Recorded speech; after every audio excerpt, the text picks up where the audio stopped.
Hi everyone. Well, today I wanted to talk about horses that nip and horses that bite. If you look at the opening video, you'll see Billy putting his face up to Kelly's face. Now, in the early days, Bill was a chronic nipper, and if he didn't like something, he would bite people very hard. And Kelly, particularly so, he used to nip him whenever he didn't like what Kelly was doing or he was just feeling bad tempered. Any really given opportunity, Bill would nip. The whole issue with Bill and his nipping is that he uses his mouth for everything. He uses his mouth to engage with you, he uses his mouth to explore. He wasn't a horse that, just nipped for no reason. He wanted to make contact, and if he didn't like what you did or he didn't understand what you did, his first move was always to use his mouth. Now, it wasn't great because, a lot of people came off second best with him, particularly Kel. And as you can see, they have their own relationship with each other. So one of the things I wanted to talk about was how did we deal with this nipping, and in particular with Kel and Billy.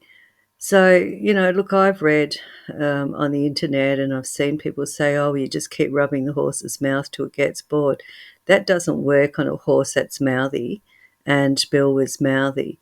So, also, you have to have a level of trust and understand that when the horse is engaging with your body or with your hands, that it's not necessarily going to be a nip at first. It might build up to be a nip, but it doesn't always start out. Often, particularly, I don't know about mares as much, but with geldings or youngsters, they want to make contact with you with their mouth.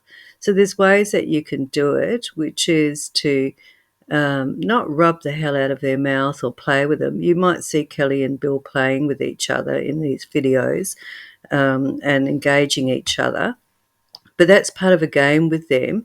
How Kel started with Bill was to simply hold out his hand and let Bill make contact with that hand without nipping, but let him explore. And we found that as Kelly let Bill explore his hands, but at a comfortable level. So if Bill was being pushy, which you'll see him being pushy in the video, in one of the earlier videos where he's trying to shove Kelly around. Mind you, when you see that, it's most people go, oh well, that's disrespect. Actually, it's a game they play where Billy likes to pretend to mug Kel and Kel likes to pretend to be mugged. If you look at the beginning video, you'll see that Bill's actually got his face up to Kelly's face and they're kissing each other. So they've got a fairly unique relationship, and Kelly's Native American. So he has his own ways, but part of that ways was allowing Bill to make a connection with him using his muzzle. Now, he didn't do it when Bill's ears were laid back and Bill was angry. That was a no-no. So you have to watch your horse's facial expressions and their general manner. It's a rare horse that will suddenly bite you out of nowhere. Most horses will give warning signals. Could be little things like a change in the eye. The eye hardens. It could be the flickering of the ears. It could be your cheek muscles starting to tense, bottom lip starting to quiver. There are a lot of little subtle signs that you'll see in your horse before it usually bites you. It could be, something that you're doing to the horse at the time that's really uncomfortable with, and it keeps saying no, but you've ignored it. So usually if you've ignored a horse, after a while, they'll do what's normal for them, which is to nip. Of course, we don't want to be nipped. So you have to be mindful and fully engaged with what you're doing when you're handling your horses. Most of the time, nips, including bites and kicks, happen when people are doing work around the horses and are not paying attention to their moods. If you look at the video of Bill just standing there, Bill's not in a good mood. He's tense, he's grumpy, he's feeling out of sorts because I'm not paying him attention. I'm doing work.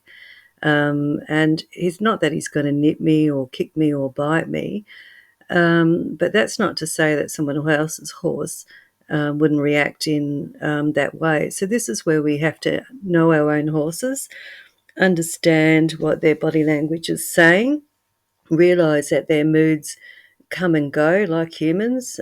Some days they feel good, some days they feel bad.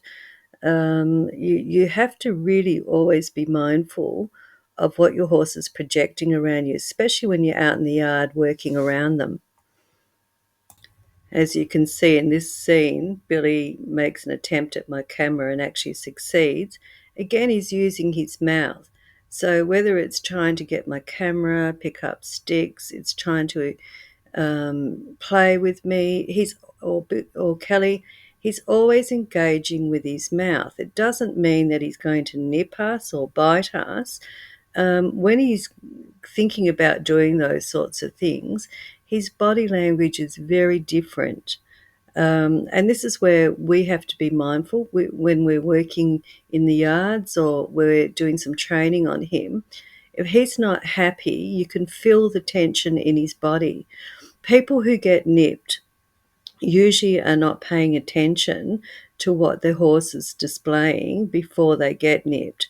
So, and it's because people are busy. You got to pick up buckets and clean up yards, or you want to groom your horse, and your horse is not in the mood to be groomed.